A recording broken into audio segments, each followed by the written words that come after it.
Welcome to Tackling the Hidden Costs of COVID on Working Women. My name is Kate Wigman. I'm the COO of Rise Collaborative. And as we were recording the live version of this panel discussion, there was a little bit of a technical glitch, and so we lost the first 10 minutes or so of the conversation. So I'm going to do a quick introduction before I put you into the recording of the real meat of what is an important and impactful conversation focused on solutions. So a couple of months ago in August, Rise Collaborative led what we thought was going to be only a one-part panel about the hidden costs of COVID on working women. But it was such an impactful discussion, and it was really focused on the problem, of which there are so many, and the hidden ways that working women are being impacted by this pandemic. An hour went by and we realized we really just focused on the problem, and it was important, in fact, vital, that we talk about solutions. So that's what you were about to watch, which is part 2. And this would not be made possible without our partners, Brownstein, Hyatt, who are also so committed to solutions and moving our society and our workplaces and our families forward. So we are very grateful to our partners. We are also grateful to our panelists who represent startup, corporate, healthcare.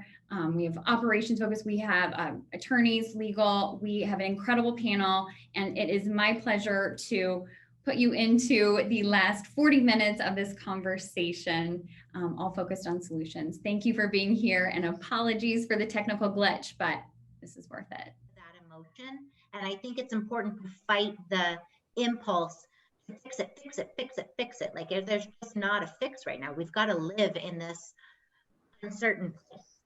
And that's okay. Yeah. In my view. And that's kind of the language I'm trying to mirror when I'm talking to either my professional peer groups, my friends, my younger team members, and even to remind, more senior leadership that we're not going to be able to solve every problem, but we have to make sure that every problem is heard. Right. So then to your actual question, sorry, Stacy. There are a few things that we're trying, right? There were things that we tried that worked over the summer, but that was the summer, right? And now we're back at school. And so some of the very tangible things are accelerating our technology stipend and broadening the applicability for it, right? We know everybody's having to upgrade their broadband at home, and so making it clear in those communications that it is, and those are for everybody, right? Attorneys, staff, right? The whole organization, that everybody has unique new technological needs that we as a company can and need to absorb, so everybody can be connected. Yes. Simple. And then from a caregiving perspective, we launched another survey because the school time is different than the summertime, right? What do you need? What's hard now? And so one thing we are just about to launch is the point of being heard. We are creating a caregiving ombudsperson that it's a woman who's an equity shareholder. Her kids are in middle school, high school. They're dual working family. And we want people to be able to anonymously give to somebody who's in a position of authority already. She used to be our PD, head of our PD committee. So she understands kind of employee sensitivity, right? Send her your anonymous feedback on how your remote working arrangement is going. It could be a positive thing too, right? Whatever it is, but there's a dedicated person whose responsibility is to receive that feedback, filter it, assess trends, so we can be able to kind of iterate as we go forward. And because there's not one size fits all. So that's something we're going to try going into this fall, winter, now that we're back at school. Yeah, I love how, oh, go ahead. Sorry, Stacy. No, go for it. I love that. Sorry, go ahead. Oh, I was going to say that too. What I hear is that you're being very intentional about making sure that you have somebody with their finger on the pulse. And one other thing I wanted to say that you had said earlier, we are a society that's trained to numb our feelings, right? We numb through Netflix, busyness, alcohol, all the things. And I do think that you bring up a really important point that for the first time in a long time or forever, who knows, we're being forced to sit in our emotions. And that's something that we don't all have skills yet as to how to navigate in a way. And so that is something I do want to talk about at the end, is that whole self-care, social, emotional impact that this is bringing up. So you're already an A+ student, bringing up things I want to make sure we hit on, just not yet. And Suraya, I would be remiss if I didn't give you a chance to, and Sam, I'll come back to you, but I love that you are a fractional COO, because you're going into different companies and really supporting their ops and policies around many things. I'm sure not just COVID related, but I'm curious what you're seeing. You're almost like a fly on the wall of many companies. It's something I would love to, have that perspective. I'm so in the weeds of my own company that sometimes I feel like I lose perspective to all the different ways that people are doing it. What are some of the all-stars doing? Or I'm sure they're all all-stars since you're their COO. Yeah, when I was thinking of and preparing for this panel, and you're right, in the spirit of it being solutions-based, I thought we can all articulate the problem, but we need to think about how we, as women, because I do think women can solve this problem for ourselves. And I'm a strong believer in that, and that we have to lead the way. We may not have all the answers, but we have to lead the way. So my perspective is, like it or not, the majority of the workplaces, and or if you're a solopreneur, like I know a lot of your clients, Stacy, at Rise, who are solopreneurs, we have to interact with men. And like it or not, and we're all women leaders, but I think that we have to make the solutions actionable. We all talk about these things like men need things to fix, give them something to fix, give them a to-do. And so what I like about this conversation is I think we're all saying the same thing. Sure. And, Allie, we may not all be as fortunate as the employees in your firm, and you guys are doing, sounds like an incredible job to, creating actions.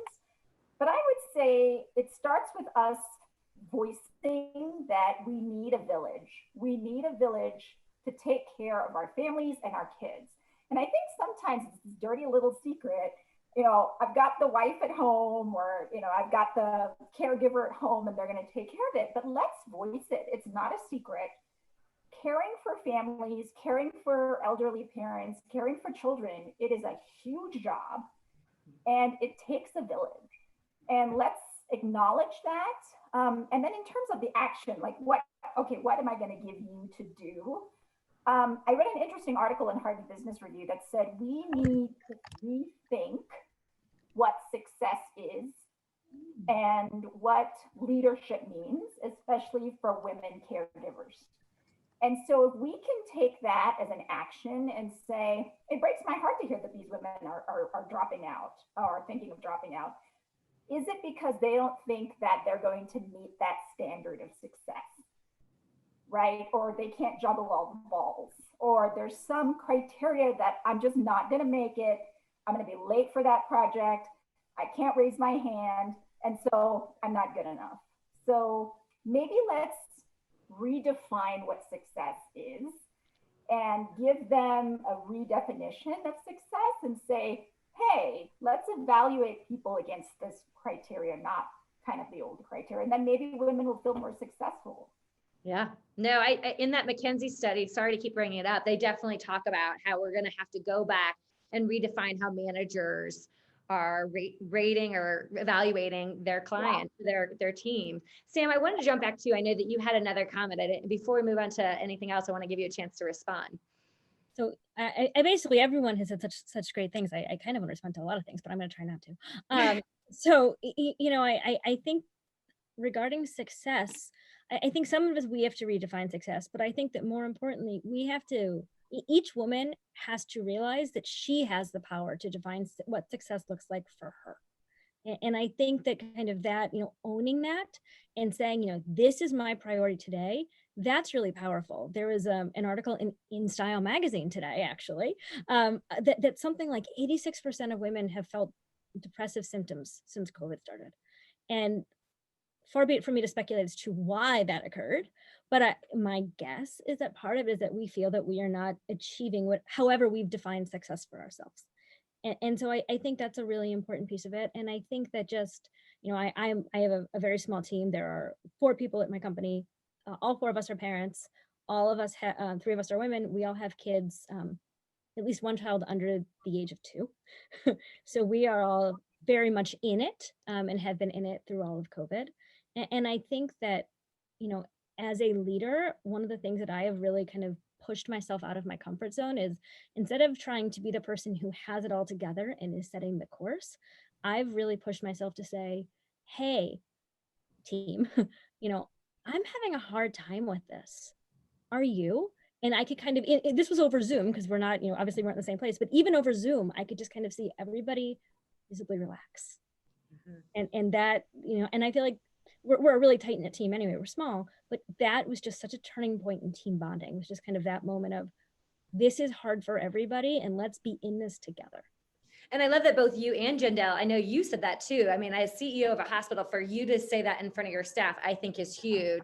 And I'm going to bring it back to you, Jandel. You brought up childcare and wanted to make sure that we talked about that. So I definitely want to have that conversation around childcare. I know we're touching on it, right? We're talking about caring as a whole, but as a parent, juggling remote learning and work and things like that, it's becoming more and more difficult to work the traditional 9-to-5 job.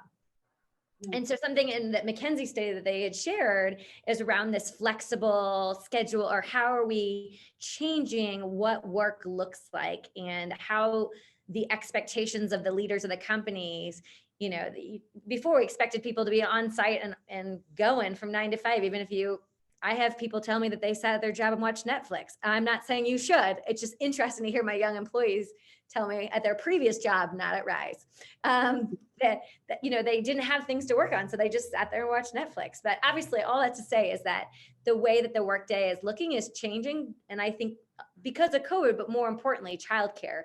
So Jandel, what are you seeing? And just so if you could, you were like cutting in and out. So if you could be as loud as humanly possible. I'm so sorry. Let's see. Okay. I'll try not to let my voice trail up. A few things, and I'm going to take some very courageous and transparent steps and say that I think the most important thing to do in this time is for women to give themselves a break, and for families to give themselves a break. I will go so far as to say, and the interesting thing, it took me the longest to feel brave about saying this, and then I mentioned it to a couple of team members who I knew, or they divulge, I'm trying to juggle this home and back thing with the kids. And when you have nurses who have to work and their kids are now home trying to juggle and figure this whole thing out, we have got to accommodate. It's as simple as that. But back at the beginning of this, when we started talking about this whole work from home, who didn't have to come to work, it was interesting to hear a couple of and we have a very small executive team, but people say, well, we have to have a way to chart their hours and mark it.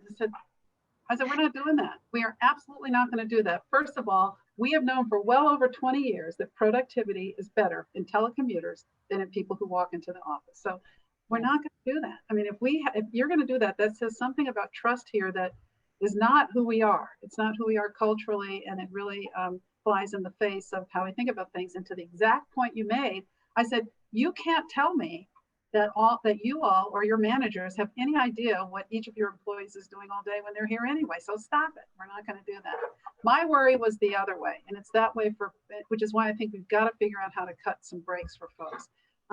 My worry, and we know it, is that people work longer hours when they are at home. That you turn on that darn computer first thing in the morning and you're trying to juggle a ton of stuff during the day. Maybe, but not all of the people who are home have kids underfoot or parents that they're caring for, but they'll work later into the day. That was my bigger concern, is that people wouldn't know how to turn it off. But the brave thing that I would say, and I've said, if I were in charge, I would call this year from the perspective of school a wash. And that's kind of easy for me to say because my kids are much older. I would be pulling my hair out like every other parent is right now around how you even make all this work. When I think back to we didn't have this problem in getting my kids in high school, for example, even just to sit down and write their college essays, and remembering how anxious that made me. This is the year, because of the universality of what we're going through, to cut everybody a break. I would have said this year is a wash for school. I really would have. And I remember saying that to a couple of folks, and they said, yeah, that's where I am too. And not a wash, therefore, that you lock them in the closet or you sit in front of the TV and let them Netflix for a year. You do the best you can, because what we're doing is we're putting pressure on the kids in a way that's creating anxiety. And we're seeing depression and anxiety increase in kids, let alone what you're doing to yourselves. So I would have called this year a wash, say we're going to do a do-over. Maybe you throw in some sort of a way of managing or measuring proficiency at the end of the year. And if kids couldn't do it, I don't think it's the worst thing in the world if kids all have to repeat this year. Who's, it's kind of an artificial thing in a sense anyway, in terms of who's developmentally or cognitively ready to move on. We've sort of set up this system over decades, let's call it even at least 1 century, in terms of what schooling looks like. But just to take some of the pressure off. Now, that's not what we've done, but my advice to parents is do the best you can. And we absolutely, as parents, have the ability, the authority, and I go so far as to say the accountability to say, you're going to do 4th grade over next year. Right. You're going to do whatever over, and don't sweat the small stuff around this one, because I think we're going to pay for it in the end if we push these kids as hard as we are, let alone pushing it as we're watching alcohol or alcohol intake, all of us, increase. I think it's just time for us all to give yourselves a break. The other thing that we have done that's just crazy is we really did need to do an either or. It shouldn't have been a both. We can't do this hybrid thing, or hybrid is confused. I think about the emotional and social well-being of the kids, and I'm incredibly concerned about what we're doing to them when they see their friends, they don't see their friends, let alone the health risks that we're putting in. No, I agree. Hybrid, both with the students and with the teams, work from home or not, I think is really challenging. We have a question that came in specifically to Allie and to the panelists in general, and I think it's such a good question that I want to make sure we hit on it. It says, Allie, how do you figure out a solution to being overwhelmed and feeling overwhelmed and redefining success without a silver bullet, and live in this experience with the unique demands of today, and specifically a single working mother? I think that is such a good question that I want to make sure, because we can rah this and talk about this, and the reality is, yes, in theory that's great, but I think people are really looking for, okay, so what does that look like, and how do I keep food on my table, and what if my boss is like, yeah, no. So I really appreciate this question, Jennifer, and thank you for putting in the questions. Feel free if another question comes up, we're for it. And Alex, she asked you specifically, so I want to give you that. Suraya, I'm not forgetting about you, girl. It's a good question. I wanted to say, because I think, I don't know that anybody else on the panel, and I think there are a lot of people who might be listening, and a lot of workers, right? I get paid by the hour, right? So I am an hourly worker. And so that there is that from all lawyers, right? We bill by the hour. So if you're not able to fill your expected hours, and that has been a major panic for women, our female lawyers, right? That I'm not going to meet my hours. Does that mean I'm going to get fired? And so that feeling of anxiety of not meeting your basic quota, no less, this elevated definition of success that we as high achieving individuals hold ourselves to, that is what is eating at us. And so as it relates to kind of the communication around expectations for your job, whatever it might be, I think it really does need to be specific about, you are not expected to be at your computer from 9 to 5. We are an open communication, and you need to be empowered not only to tell the people who are senior to you, if you're junior in the organization, I can't be on a Zoom call between 8 and 10 because I'm feeding my kids. I'm a mess, right? I haven't gotten out of the shower, and I got to get them launched on their schooling. And then I can focus, and then we take a lunch break. Just being communicative about your parameters. And that is okay. And I will put my money, and I'm not a betting person, I would put my money on the fact that whoever your superior is has their own limitations, and would feel actually free when you set your own communication about your parameters and what you've got going on. And when you say, I can't do that, but here's what I can do, right?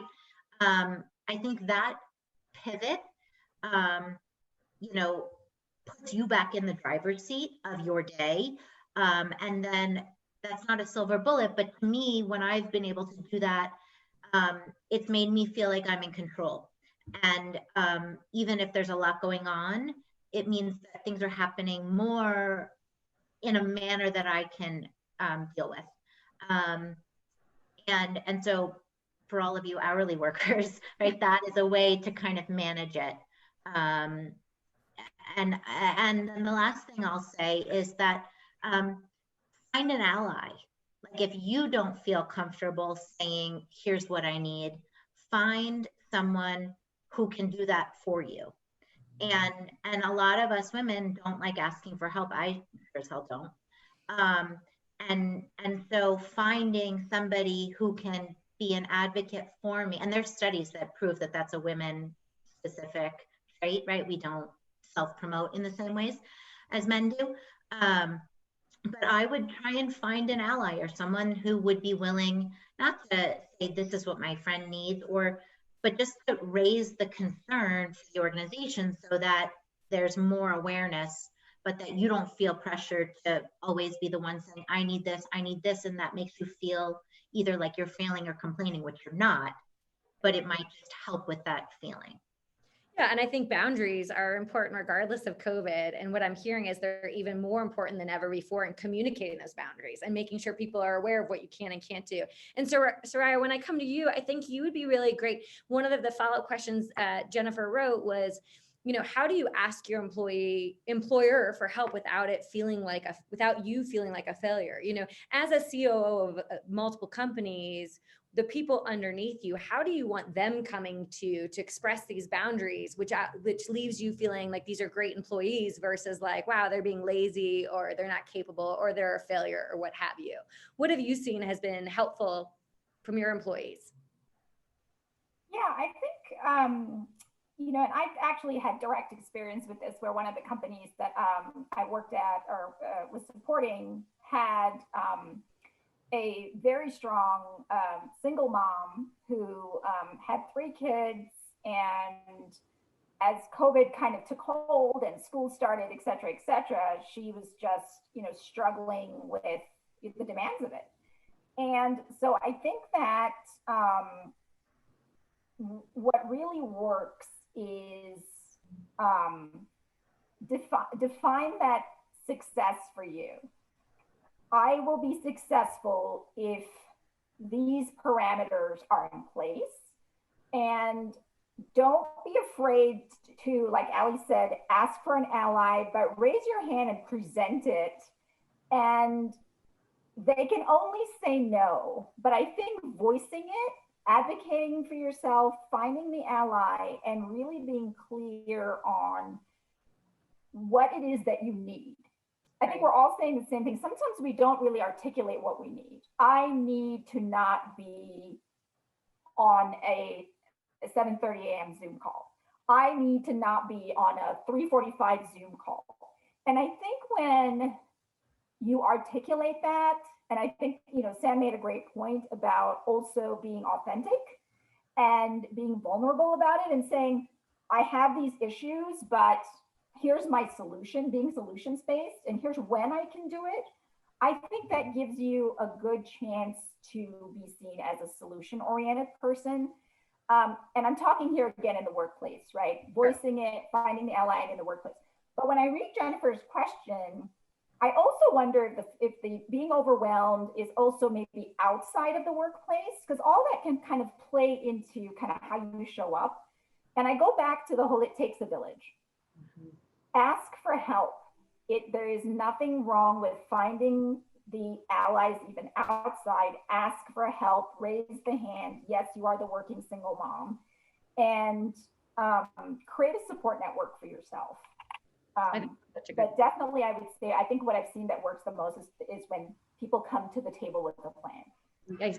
Jandel, did I see your hand? React to something. You did see my hand. I mean, I think, you know, this is it's an interesting conversation in terms of where we've positioned it, because we've positioned I'm going to ask for permission.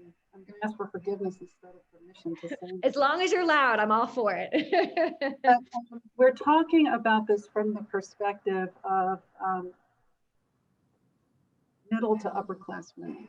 And I have to throw this out, that there are people who don't have a choice. So that part of, I think, the solution, if you really want to be specific, is not about the individual employee, whether they're a man or a woman, but in particular, we're talking about women in the workplace. This is a CEO. This is a leadership issue. This is not just Craig Hospital. This is a universal across the planet. And I think the group that we really haven't spent, and I'm not talking RISE or this particular last 40 minutes or so we've been talking, but in general, is where are the places where presidents and CEOs, leaders of organizations are coming together and saying, how are you going to manage through this time? It shouldn't be on your workforce to say, I'd like to not do this. And we suspended a crap load of work this last many months because there were things we had to prioritize either because of regulation or accreditation, those sorts of things that can happen. Everything else went by the wayside, and we're now starting to pick those things up in a very thoughtful way. If only because it just put more pressure on people who were trying to figure out, to the point that I think Suraya, you made about, it may not have anything to do with the stressors, and the anxiety may not have anything to do with what's going on at work. It may be all the other stuff outside of work, and I dare say that's a big part of it, all against the backdrop of, oh my God, don't let me or anybody I love get this darn disease. So, but I think that if we really want to do something powerful, given that this is not going to stop tomorrow, and given that it is a universally experienced struggle within all organizations, is what are the conversations we're having, or where are we creating the opportunities for CEOs and presidents to come together and just have a hard look in the mirror about, how much pressure are we putting on people that it makes no sense to do right now? And is the sun really not going to come up tomorrow if ABC X1Z is not done? Because the bottom line is people, when given the choice between having a job and taking care of your kids, I'm not sure everybody would say, oh, I got to take care of my kids, in which case we've abandoned and neglected our kids. Or, oh, I need to take care of, I'm going to put the job first or put the kids first. I think it's going to be all over the place based on socioeconomics and income, which we're completely sort of left out of this conversation in terms of how we're positioning it. Well, I appreciate you bringing that up, and you're absolutely correct. And thank you for bringing that up. And I appreciate, as a CEO, that you're saying, like, the real conversation needs to be with other CEOs. So you just might have volunteered for another panel, Jandel. So thank you for that. We don't have a ton of time, and you know what, Jandel, I don't want to, it's hard because I think your point is 100% correct, and something that should not just be sloughed over. We are talking about people who have the luxury of being able to be like, I'm going to communicate what I need with, because they have the luxury of potentially not working, and so I think it's a really important point. My fear is how to navigate that in the 10 or 15 minutes. I mean, I don't know if you guys want to respond, Allie, I don't know if you or Sam want to respond to that, but then I also, Sam, you and I had talked, and there's a question I want to make sure I hit on before we run out of time. But I also don't want to just slough over that, like as if that's not a really important point. I just don't know if I can, how much I can attack. I was just going to say, I agree with you. And I think the one thing that is heartening about not just the McKinsey study, but there was a huge article in the New York Times about it, and the actual data that's in the most recent jobs report. I mean, we are finally, as a society, focused on the data that this is the she session, right? It is not a question that the driver to economic recovery will come through women going back to work. I mean, that is going to be, we can talk about public health solutions and government funding and all that stuff, but it is obvious from the data that any smart solution to the economic recovery and having a thriving business will be through and with women back at work. So I look at what the data, and we don't have to, we can go so sideways, and there's a lot of people on this panel and listening, and we don't need to talk about people's politics and all that jazz. But the point is, from a policy perspective, there is no recovery to this economy without putting women back to work. So my hope from actually studying it is that that converts into policy, because that would, it's not today going to fix it, but I think that's got to be the reality. Is look at the data, right? Like, you put 25% of people back into the workforce, you're going to start to see things change. So. Right. And there needs to be policy to support women who don't have the luxury around the things that we call privileged places in which we're having this conversation. The support needs to make sure that it's not privileged focus and more across the board. Suraya, you had your hand, and then Sam, I'm not going to forget your last question. I have it from the, go ahead, Suraya. And I think this is where we can, women, we can help level the playing field. We need to be the force for the solution for ourselves and our community, our female community. And if we are on the leadership team, if we are the CEOs, if we take the lead in becoming vulnerable, we take the lead in noticing the single mom, we take the lead in noticing the people who have no choice. It starts with us. You know, and if the person is overwhelmed, you know, like Jennifer mentioned, or if the person is not comfortable voicing it, we take the lead and say, let me be your ally. I think we have a responsibility to help those who need our help.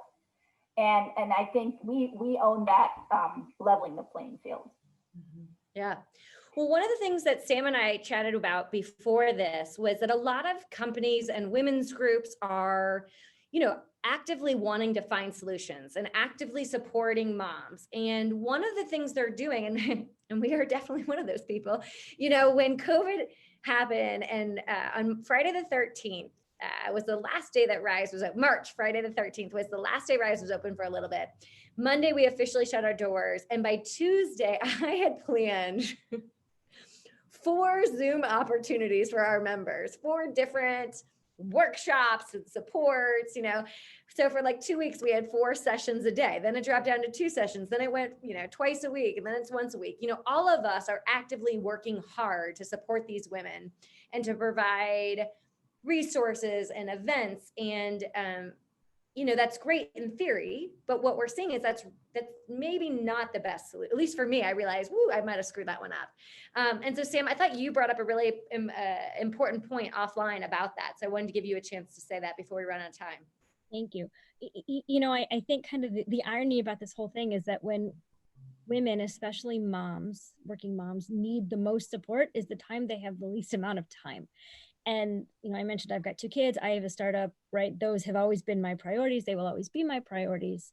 But I missed so many things when my kids were home all day and we were all kind of doing this house of cards, trying to entertain them and all work. And I work with my husband, and it's you know, it's all great, except during COVID. And, you know, and I hit my breaking point in August, and I just kind of looked at all of these things that I couldn't do. And I'm kind of like ruthlessly curating my schedule. And it almost backfired, you know, it kind of added to the things that I felt that I was missing and added to the load. And some of it was just timing, you know, anytime before the kids go to bed, I can't always fit into my schedule. So some of it is just kind of recognizing that if we're going to try to talk to working moms, we need to talk to them after bedtime when they're working. And some of it is just trying to say, you know, is my event really going to add value? And on the flip side, not being offended if people can't attend. You know, it's not, Stacy, I as someone who could not attend your 4 Zooms a day, it was not because I did not find value in them. It was because I had, you know, unless you wanted screaming children in the background, I had no way of doing that, you know. And I think that that's kind of a really important part of, I don't remember who asked the question about, you know, what happens if you have a boss. There are some bosses that don't care. And it is for every income level and every profession. And, you know, the reality of the matter is it's all great to ask for help, and it's all great to be allies, and it's all great to advocate for each other. And we 1,000,000% need to be doing that. But we also need to recognize that not every woman has that. And so then, you know, then what happens? Then how can we help, right? can we, in our own small ways, say you're doing a good job, or say, it's okay to not be okay. And if I can't share the professional burden or even the childcare burden, I can share the emotional burden. You can unload on me and I can, virtually support you. And those are small and they don't solve the problem entirely. But I can tell you that on the hardest days over the summer, when I was done, my phone was my lifeline. And just being able to say, hey, 2 seconds, I'm going to run in the bathroom. I need a quick, just, it's hard. Tell me you get it. Even something like that can really, really, really make a difference. Sorry, I was on mute. I agree, Sam, and I think that's really important. I'm looking at the teacher in me is looking at the clock and realizing we are, of course, on this meaty important topic running out of time. And I want to make sure that I give everyone a chance for any closing remarks. And I apologize that we're just barely scratching the surface. And if I was potentially listening, there's a part of me that worries that people will be like, yeah, you didn't give me any real answers. And I just want to make sure that in some ways it may feel that way, but it's counterintuitive. To your point, Sam, those emotional touch points, that atta girls and that permission to reach out and say, I don't have it all together. To me, that's been the most important thing and has been a very important part of tackling this. And so while for some people it might feel fluffy, I hope others give it a try, because you'd be surprised, no matter where you fall, how that outreach and asking for help definitely does make a difference. So any last words? Oh, sorry. Just knowing who you are and what makes you feel better. If you need the Netflix, if you need the chocolate, if you need to exercise, and kind of saying, I'm going to, even if it's, I have literally worked out at 3 a.m. to try to blow off some steam. And sometimes we've got to do what we've got to do. That's okay. Yeah. Jandel, do you have any parting words? I want to give everyone a chance. I'm going to make it really quick. The other thing that I think, and we know this, our parents taught us this, is often when we're in these, the space of feeling overwhelmed, doing something for someone else is incredibly powerful. And what I have taken to, I started the morning with CNN, I'll admit it.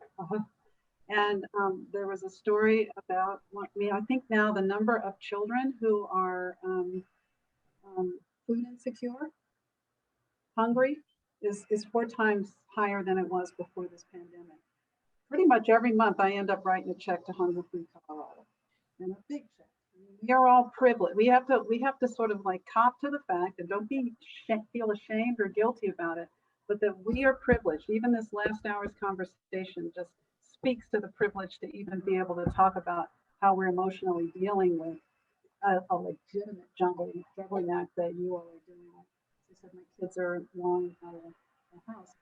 But I think what we have the opportunity also to do is to think about those less fortunate than ourselves. And there's something that gives you a great endorphin hit. I mean, great endorphin hit if you will just support Hunger Free or support, whatever is the housing or the homelessness. Do something good that way. And I do think we have to do some work with the bosses who aren't so good. I mean, invite me back. Thank you for the time. Yeah.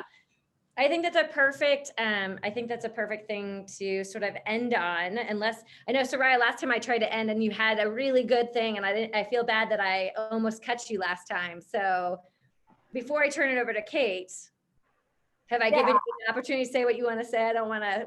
No, I would just say, building on what Sam said, for me, and I think maybe for a lot of women who are driven, I had to be okay with not having things be perfect and not being able to control everything. And I know it sounds kind of silly, but it was really kind of an awakening that my definition, I guess, of success, as we've all talked about here, was different from what I thought it was before. And I think give yourself that grace. Have the chocolate, have the wine, reach out to the friend, but also inwardly know who you are and know that you are doing great. And so I guess that's what I would leave. Know that you are doing great. Know that you can solution this. Know that you can be your advocate. Know that you can find your ally. And I think, that's what I would say. We will be okay. Yeah. Well, and I think one of the most important things with this time is that inward self-work.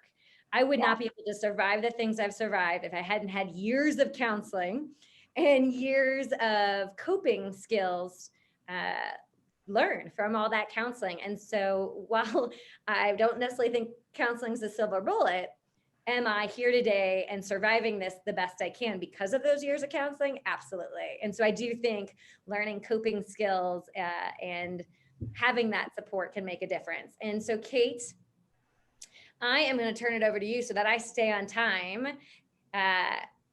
Go ahead. It's all you, girl. Well, this was such an impactful conversation. And what it really leaves me thinking, kind of overarching thoughts that I have, is we're all zooming in from all over the country. We are more connected now than we have ever been before. We have cell phones, tablets, laptops, all the devices, we're all connected, and we're connected 24/7. It's what's making this possible. That being said, we're also at the same time less connected than we've ever been before. We're isolated, we're physically separated, and technology doesn't replace that. And so opportunities like this to come together live are really important and have these important conversations. But it's also so important to have a tribe of people, a community, your family, your friends, allies. I'm so glad that you brought up, Suraya, having an ally at work, leaning on people. And even though we've got more devices than ever to be connected and more ways to be connected, that human touch, human connection is so important. At Rise Collaborative, that's why we've reopened our doors. That's why people are coming in once a week just to cover up, use face masks, socially distance, but be around people again. That's why we're continuing having these live events like this that are open to the public and connecting our members. So I thank all of you panelists for taking the time to have this conversation. And I thank everyone who's joined live as an attendee and also watching this as a recording for taking the time out to connect both with yourself and with others, because it's more important now than ever. Please stay connected with Rise Collaborative. Please stay connected with each of these panelists. They are giving to a fault of their time, talent, and intelligence. So we are grateful for everyone for being here today. Also very grateful to Brownstein Hyatt again for your sponsorship and partnership on this event. Thank you, ladies. Bye, thank you.